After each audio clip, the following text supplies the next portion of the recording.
Konnichiwa, this is the Shogunstein. This is a look at whether or not you need to have both Hadrian's Wall and the Legacy of You. Or if you were only going to buy one of these, which one you should buy. Or if you already had one of these, do you need the other? Both are from Garphill Games. We bought both of these from their website. Both have a heavy worker placement aspect to it. This is a legacy type game with a storybook and a cool insert to, keep track of cards that you're going to take out of the game and cards you're going to put into the game. This is a flip and write that comes with a big pad of the flip and write sheet that you're going to be keeping track of quite a lot of things. This game almost is a heavy worker placement Euro type game on a score pad, if that makes any sense. This to me is certainly lighter. I felt that there was less to do, but at the same time, I felt this one is more difficult to win. This one, there's more to do, and is a lot more complex. But I felt in the end, there was a better chance that you're going to be successful than in my plays of Legacy of You. Also, with both of these games, they require, and this is something a lot of people don't like to do in modern board gaming, especially with FOMO and the cult of the new. Both of these games, you really need a lot of plays. You need multiple plays to really see what's going on and to decide whether or not which game is for you, because there are things that you're not going to discover on your first play or your second play. You need to really dig deep into these. I know a lot of people like to do show and tell with the brand new game. You play it once, you never see it again. That will not work for either of these. So whether you're deciding on one of these, both of these, it's an investment of time and a number of plays to fully appreciate it. Hadrian's Wall has so many different paths to victory, so many different strategies, things to do. Do I want to do the gladiators? Do I want to focus on the markets? How are you going to try and win?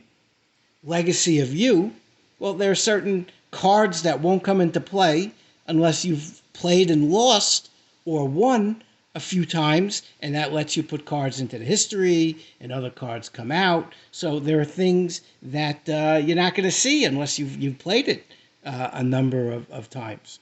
So in both of these games, again, you can't judge it based on one. So which one is better? Do you need both? Well, theme is important, even though the art style is very similar. Art is very similar, and again, some of the mechanics are similar.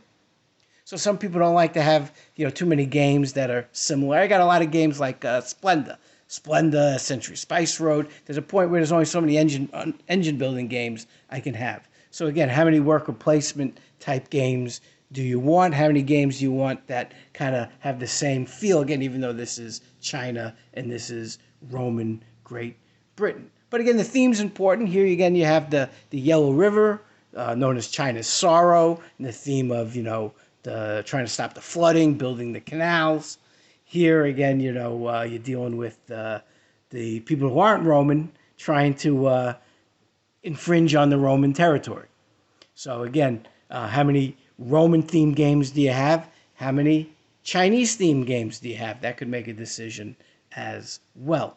And again, even though the themes are different, again, in my opinion, some people disagree with me. I felt some of the mechanics were similar enough. But again, I feel there's a lot more mechanics here. Okay. Other things that you could keep in mind, things you should keep in mind is Legacy of You is purely solo. This is a game that's solo. It's for one person.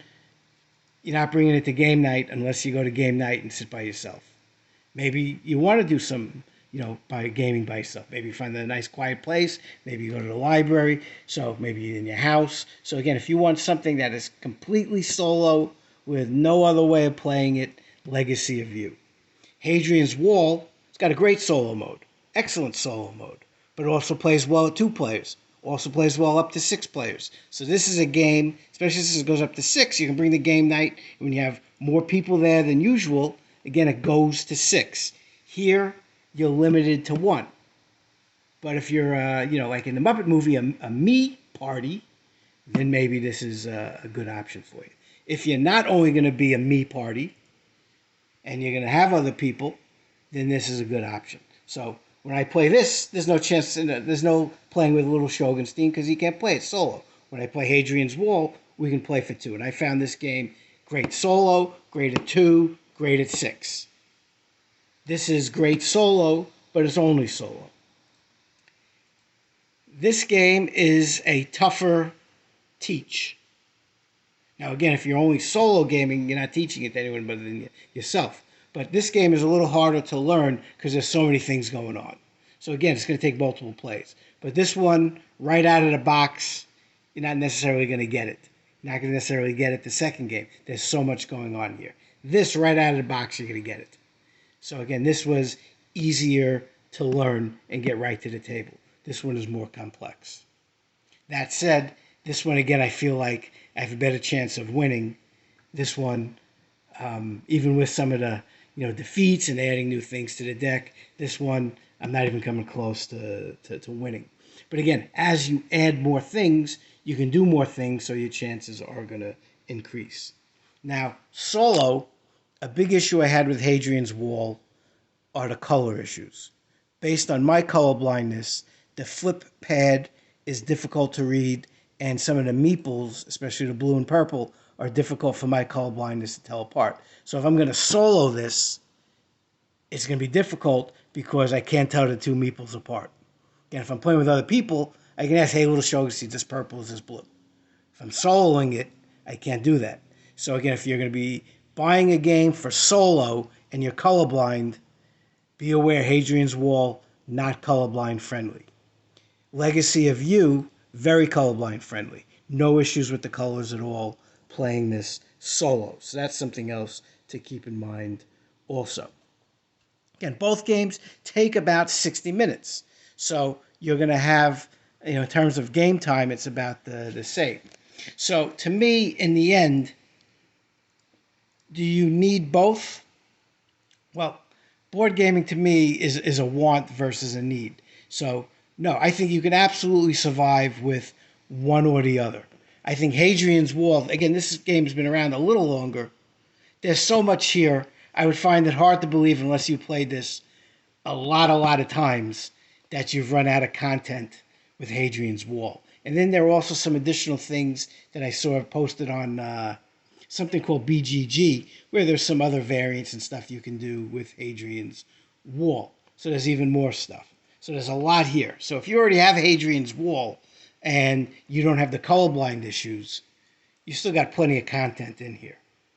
If you don't have Hadrian's Wall already, again, you might want to think about the colorblind issues. You might, again, want to think about if you want a game, if you have enough space on your shelf for a game that you can only play by yourself. Again, if you're dealing with shelf space and you're only going to pick one of these, remember that this plays excellent solo, but you can get up to 6 players with it.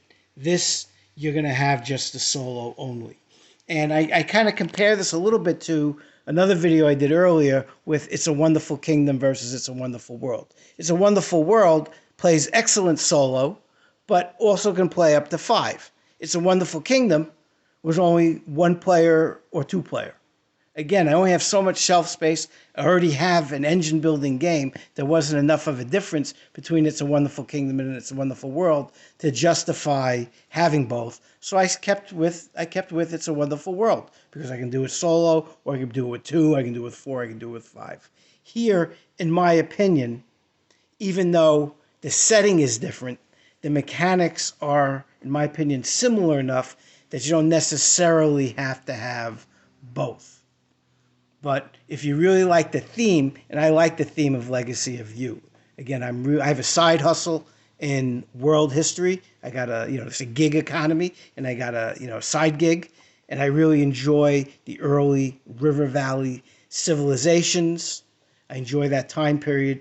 Again, there might have been some civilizations earlier, Younger Dryas impact theory, but I do like the theme. So for me, as someone that's side gig in history, I like having a game that's set in early China. I like having a game in the Roman Empire dealing with Hadrian's Wall.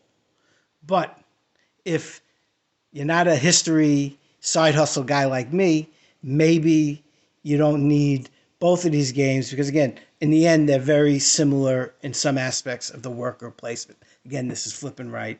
This isn't. But in my opinion, the mechanics were similar in some ways. So I did feel right away with playing Legacy of You, I kept, even though, again, you're dealing with canals and rivers, I did feel in some ways it was a lot like parts of Hadrian's Wall.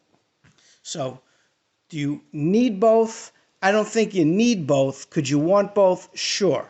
Again, the themes are different enough that you're not going to feel like you got the exact same game there, like I did kind of with It's a Wonderful World, It's a Wonderful Kingdom. But I think if you are limited in funds or limited in shelf space, I like Hadrian's Wall because it's more versatile in the player count. However, again, there are these colorblind issues which may impact whether you can play this solo. And again, conversely, if you're not someone that's looking for a game to bring to game night or bring in other people, and you want a solo experience, then maybe this is the way to go because this is solo only. If not, you're not concerned with bringing in other people. So to me, that would be the biggest issue about which game to get. Solo only, solo, and up to 6 players. Again, the mechanics I felt were similar enough that you don't have to have both. You're not going to, I don't think there should be any kind of FOMO if you have one and you only have limited funds or limited shelf space. You don't need to run out and get the other unless you're really, really into these historical themes. So I hope that helps. And again, I feel these are both very good games. I'm enjoying both. And I would again just say on both of these games, it requires multiple plays before you can really appreciate these. So whether or not you're going to play someone else's copy of Hadrian's Wall before you decide whether or not you want this game, you got to play it more than once. Legacy of You, again, let's say you borrow it from someone or even say you bought it, you're not sure if you're going to keep it. That first game, that second game, cards aren't out yet where you're going to fully appreciate all the things going on. So don't make a decision on Legacy of You until you get to at least the third or fourth game. Same thing here. Don't make a decision on Hadrian's Wall until you've tried different tracks to victory. And that's Mitzi, our puppy, telling me that it's time for me to stop this video since she just woke up from her nap. So that's a look at Hadrian's Wall and Legacy of You. 2 games that I really enjoy, but just some things to think about when you're deciding should you get one of these or both of these. This is the Shogunstein out.